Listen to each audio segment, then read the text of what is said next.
लड़का यही बोला कि 10 रुपया मांगे, मैं मना कर दिया तो मार दिया। बोला कि मेरे पास नहीं है, मार दिया। महज 10 रुपए के लिए एक युवक का कत्ल कर दिया गया। जैसा कि आप जानते हैं 10 रुपए की कोई कीमत नहीं होती, लेकिन फिर भी एक युवक को 10 रुपए के बदले में अपनी जान से कीमत चुकानी पड़ी।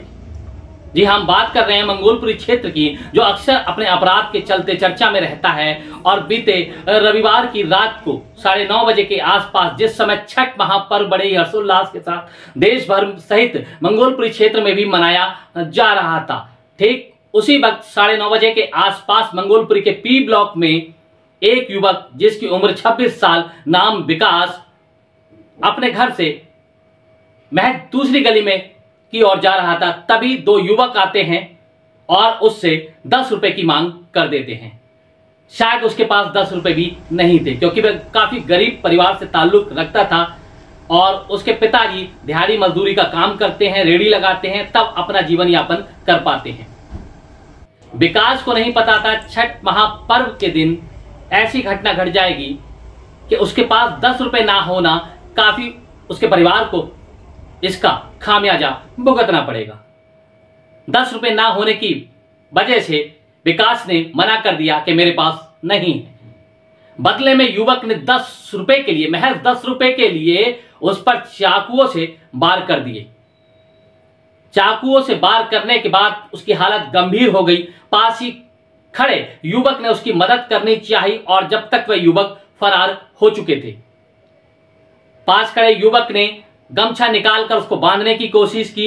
इस बीच लोगों ने उसके पिता को जानकारी दी, विकास के पिता को जानकारी दी, जिसके बाद वे घटना स्थल पर पहुंचते हैं और देखते के साथ ही उनके पैरों से जमीन निकल जाती है, क्योंकि उनके पास जो उनके 2 पुत्र हैं, एक बड़ा लड़का मेंटली तौर पर डिस्टर्ब है और दूसरा ही उनके घर चलाने लायक था, लेकिन उसको चाकुओं से गोदा देख उनकी हालत गंभीर हो गई और वह कुछ भी सोच समझ पाने में असमर्थ हो गए। लगातार खून देखते हुए उसको आनन फानन में संजय गांधी हॉस्पिटल में ले जाया गया, जहां पे इलाज जारी रहा, लेकिन बड़े ही दुखद घटना साबित हुई है और बड़े दुख के साथ कहना पड़ रहा है वह युवक 26 साल का विकास अब इस दुनिया में नहीं है। बहुत बड़ी विडंबना है कि महज 10 रुपए के पीछे युवक का कत्ल कर दिया गया, मानो ऐसे जैसे कोई बच्चों का खेल हो। क्या नाम है जी? कृष्ण यादव। कृष्ण कुमार यादव। क्या घटना हुई है बताएं। सर, घटना तो यही हुई है कि लड़का मेरे साथ घर में था। हाँ। और घर से निकला और बिल्कुल 6 नंबर में गया। 6 नंबर में जाते उसको कोई चाकू मार दिया। अच्छा। चाकू मारा, मैं भाग के गए। एक लफ्ज जो बोला कि फलाना आदमी मारा, अब मर गया। आज से 20-30 साल पहले जाते हैं तो जो युवक थे अपनी दिनचर्या में ऐसे व्यस्त रहते थे जैसे मान लो पढ़ाई लिखाई और खेल कूद में, लेकिन आज के जो युवा है चाकूबाजी की तरफ ऐसे आकर्षित हो गए हैं जैसे कोई बड़ी लॉलीपॉप हो, और महज खेल खेल में चाकू की घटना को ऐसे अंजाम दे देते हैं जैसे कुछ हुआ ही नहीं। 10 रुपए का मलाल उसके पिता को है कि 10 रुपए कुछ नहीं होता, और 10 रुपए जब कुछ नहीं है, लेकिन उस पिता से पूछिए कि 10 रुपए की कीमत कितनी है, उस युवक से पूछिए कि उस 10 रुपए की कीमत कितनी थी, कि अगर शायद वो दे देता तो उसकी जान बच जाती। लेकिन विकास को नहीं पता था कि उसके पास 10 रुपए का ना होना ही उसकी जान ले लेगा। आपको बता दें 25-30 साल से जो युवक का परिवार है, मृतक का परिवार है, यहाँ पर रहता है और रेडी लगाकर गुजारा करता है। पिता बहुत ही डिस्टर्ब थे, उनसे पूछ पाना भी बड़ा मुश्किल था, लेकिन इस सदमे से वे बाहर नहीं निकल पाए। लेकिन जैसे तैसे उन्होंने अपना हालिया बताया और पूरा दृष्टांत बताया, जिसके बाद से सभी की रूह जब आप पहुंचे वहाँ पे तो उसके चाकू लगा हुआ था। चाकू लगा हुआ था। कहाँ पर मारा गया था? चाकू यहाँ मारा गया था, पेरू में। अच्छा, इधर मारा गया था। हाँ जी। तो उस समय क्या कह रहा था? उस समय लड़का यही बोला कि 10 रुपया मांगे, मैं मना कर दिया तो मार दिया। बोला कि मेरे पास नहीं है, मार दिया।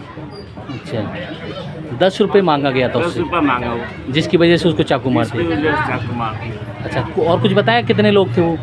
2 बंदे थे। 2 बंदे थे। उसके बाद आप लोग हॉस्पिटल ले गए? हॉस्पिटल ले गए। ठीक है। पुलिस को सूचना दी गई, कब आई पुलिस? पुलिस 10 मिनट बाद आई। अच्छा, पुलिस की क्या कार्रवाई रही है इसमें? अब पुलिस की कार्रवाई तो वहाँ वो गया हैं। और वहीं से उतारा। यहाँ तो मैं पुलिस को देखा नहीं, इसलिए कि मैं लेकर चला गया। वो वहाँ पुलिस वाले खुद उतारे साथ में। वो लोग जिन्होंने मारा है बच्चे लड़के को आपके, हाँ वो पकड़े गए हैं। पकड़े गए हैं वो। आपको बता दें पी ब्लॉक मंगोलपुरी का पी ब्लॉक क्षेत्र था और रविवार की रात्रि 9:30 बजे के आसपास जिस समय सभी लोग त्योहार मना रहे थे उस समय एक घटना घट जाती है और वारदात को अंजाम देते ही दोनों युवक फरार हो जाते हैं। हालांकि कुछ ही घंटों में पुलिस ने उन युवकों को सलाखों के पीछे भेज दिया, लेकिन कहीं ना कहीं ये अपने आप पे सवालिया निशान खड़ा करता है कि आखिर युवा किस ओर जा रहा है। दरअसल हम सभी लोग पूरी जिम्मेदारी पुलिस को सौंप देते हैं और पुलिस कोई अंतर्यामी नहीं कि क्राइम से पहले ही कहीं पहुंच जाएगी। क्राइम के बाद ही, सूचना मिलने के बाद ही पुलिस का भी पहुंचना होता है। इस घटना की सूचना मिलते ही डीसीपी अपने पूरे पुलिस बल के साथ पहुंचे थे, तो सारा ठीक रहा। हम पुलिस के हवाले भी नहीं कर सकते कि पुलिस मुस्तैद नहीं है।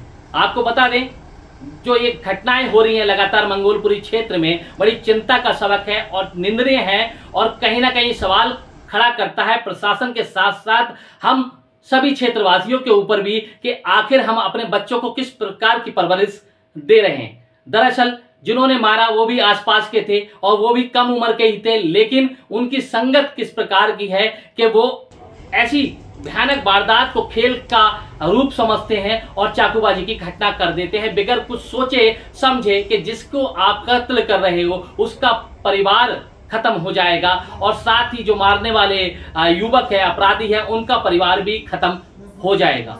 इन सब चीजों को अगर मैं एक साथ जोड़ते हैं तो सर्वप्रथम जो सबसे पहली चीज सामने आती है वो है मंगोलपुरी क्षेत्र सहित इस पूरी कॉलोनियों में बिकने वाला नशा, जो कहीं ना कहीं लोगों को काफी प्रभावित कर रहा है, जिसमें जो नए युवा हैं, बच्चे हैं जिनकी कम उम्र है, वो इस संगत में पढ़कर ऐसी घटनाओं को भयानक अंजाम दे रहे हैं, जो कि भविष्य काफी गड़बड़ाया नजर आ रहा है, भविष्य काफी भयंकर अंधकार में नजर आ रहा है। क्योंकि जिस क्षेत्र का युवा ही ऐसी संगत में पड़ जाएगा तो उस क्षेत्र का, उस देश का आखिर क्या होगा। तो सबसे पहली जो बड़ी वजह है, मैं अक्सर कहता हूं, नशा है। और नशा परचून की तरह मंगोलपुरी क्षेत्र के हर गली चौराहे मोहल्ले पे आपको ऐसे मिल जाएगा जैसे कोई परचून की दुकान लगी हो। ऐसे में जो कच्ची उम्र के बच्चे होते हैं, कच्ची माटी के होते हैं, वो जिसको देखते हैं वही अपनी दुनिया समझ लेते हैं। तो ऐसे में कहीं ना कहीं संगत और नशा, ये दोनों ही चीजें इन चीजों को विस्तार देने में लगी हुई। 9:30 बजे के आसपास अपने घर के ऊपर चढ़ा था खाना खाने, बाहर शोरगुल की आवाज सुनाई दी तो मैं वहां से ऊपर नीचे आके देखा तो पता लगा किसी चाकू लगी। मैं नीचे आया तो रिक्शे में बैठाकर उसको ले जा रहे थे। रिक्शे में ले जाके बैठाते हुए मैंने पूछा उनसे भाई क्या हुआ, चाकू मार दिया किसी ने। तो मैं हॉस्पिटल पहुंचे। हॉस्पिटल में उन्होंने बता दिया मुझे इसकी तो बीपी नहीं आ रहा, इनका बीपी नहीं आ रहा है। बीपी नहीं आ रहा तो अभी इमरजेंसी में वो है, उसका 50-50 चांस बताया। नौकरी करता था वैसे छोटी मोटी अपनी रैपिडो वगैरह में जी नहीं, ऐसा कोई नहीं पता नहीं लग पाया ना ही। अभी SHO साहब थे, अभी DCP साहब होकर गए हैं, अभी आपके सामने देखा आपने, काफी संख्या में पुलिस बल मौजूद था, परंतु किसी को कोई सूचना नहीं है कि घटना प्रकार से हुई, क्या हुआ। बस ये पता है कि चाकू लगा। नशा बेचने पर काबू प्रशासन को लगाना चाहिए और जनता को भी एकजुट होकर आवाज उठानी चाहिए। ये ऐसा नहीं है कि ये सिर्फ घटना उस युवक के साथ हुई है, पीछे भी काफी घटनाएं हो चुकी है। तो बारी सबकी है और कब किसकी कहां हो जाएगी ये भी नहीं पता। लेकिन हम सबको एकजुट होकर प्रयास करना होगा, नशे के खिलाफ आंदोलन करना होगा और जन आंदोलन करना होगा, ताकि इसको बड़ा रूप मिल सके, व्यापक रूप मिल सके और बड़े स्तर पर एक ऐसी कार्रवाई हो जो कम से कम स्मैक जैसे गोरख धंधे को नस्ते नाबूद कर सके, समेट सके, ताकि बच्चों का भविष्य बच सके और परिवार भी खुशहाल जी सके। तो सिर्फ महज ये एक युवक की बात नहीं है, सभी मंगोलपुरी क्षेत्रवासी सहित जहां पर नशा बिकता है वो सभी इसी रडार में है। कहीं ना कहीं, कभी ना कभी, किसी ना किसी मोड़ पर ऐसा वाकया हुआ तो कहीं ना कहीं इस तरह की घटना सामने आती रहेंगी। तो पहली जो कड़ी है वो नशा है। नशे को लगातार बंद करना होगा, इन पे छापे मारने होंगे और पूरी तरीके से नशे को बंद करना होगा, जिसमें क्षेत्रवासियों का सबसे अहम रोल होना चाहिए, क्योंकि जब आपको दर्द नहीं होगा तो शायद किसी को दर्द नहीं होगा, क्योंकि गली मोहल्ले में आपके नशा बिकता है और जब आप ही आवाज नहीं उठाओगे तो पुलिस प्रशासन भी आखिर क्या करेगा। तो आपको पहली आवाज बनना होगा, उनकी आवाज को मजबूत रूप देना होगा। जो जीते हुए प्रतिनिधि है, चाहे विधायक हो चाहे पार्षद हो, उनको आवाज का रूप देना होगा। इसके साथ ही पुलिस प्रशासन मिलकर